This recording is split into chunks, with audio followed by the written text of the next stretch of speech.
আসসালামু আলাইকুম রহমতুল্লাহ। Iran, Israel এবং আমেরিকার যুদ্ধের গত ২৪ ঘন্টার আপডেট নিয়ে এখন কথা বলবো। ইরানের রাষ্ট্রীয় গণমাধ্যম ফার্স্ট নিউজ এজেন্সি জানিয়েছে আজ রাত থেকে ইরানের বিপ্লবী গার্ড বা আইআরজিসি তাদের হামলার আরো জোরদার করার প্রস্তুতি নিচ্ছে। তাদের দাবি অনুযায়ী এখন থেকে ভারী ও কৌশলগত ক্ষেপণাস্ত্র ব্যবহারের ১০০% পর্যন্ত বৃদ্ধি করবে আইআরজিসি, এটা আজকে বলেছে। অর্থাৎ এই ধরনের ক্ষেপণাস্ত্রের ব্যবহার কার্যত দ্বিগুণ হতে পারে।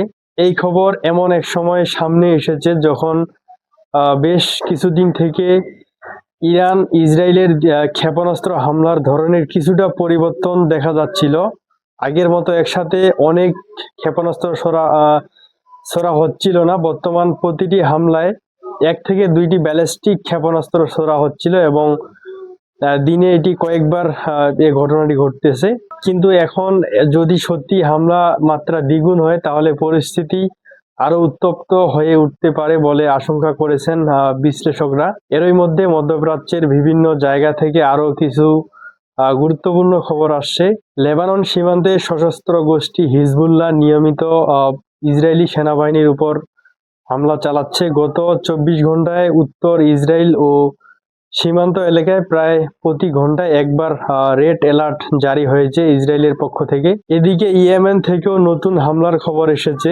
হুতি যোদ্ধারা সৌদি আরবের গুরুত্বপূর্ণ সায়েবা তেলক্ষেত্র লক্ষ্য করে ড্রোন হামলা করেছে, কিন্তু সৌদি আরব এই ড্রোন হামলা ঠেকিয়ে দিয়েছিল, এটাও খবরে এসেছে। এই ঘটনার পর সৌদি আরব সরাসরি ইরানকে সতর্ক বার্তা দিয়েছে। রিয়াদ জানিয়েছে তাদের ভূখণ্ড বা জ্বালানি অবকাঠামোর উপর হামলা চালালে তারাও জবাব দিতে বাধ্য হবে। এদিকে গুরুত্বপূর্ণ আরেকটা খবর হচ্ছে ইসরায়েলের পক্ষ থেকে একটি গুরুত্বপূর্ণ সতর্কতা এসেছে। তাদের ইসরায়েল হোম ফ্রন্ট কমান্ড জানিয়েছে ভবিষ্যতে ক্ষেপণাস্ত্র হামলার আগে সব সময় জনগণকে আগাম সতর্কবার্তা দেওয়া সম্ভব হবে কিনা তা এখন তারা নিশ্চিতভাবে বলতে পারতেছে না।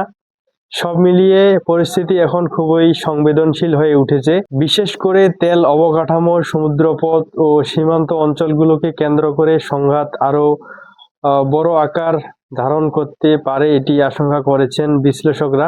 এখন দেখার বিষয় আজ রাতের পর পরিস্থিতি কোন দিকে যায় এবং সত্যি কি ইরান হামলার দ্বিগুণ করবে। আপনারা কি মনে করেন এই সংঘাত কি আরো বড় যুদ্ধের রূপ নিতে পারে? কমেন্টে আপনাদের মতামত জানাতে পারেন এবং ভিডিওটি ভালো লাগলে লাইক, কমেন্ট এবং সাবস্ক্রাইব করে আমাদের চ্যানেলের পাশে থাকতে পারেন। আসসালামু আলাইকুম রহমতুল্লাহ।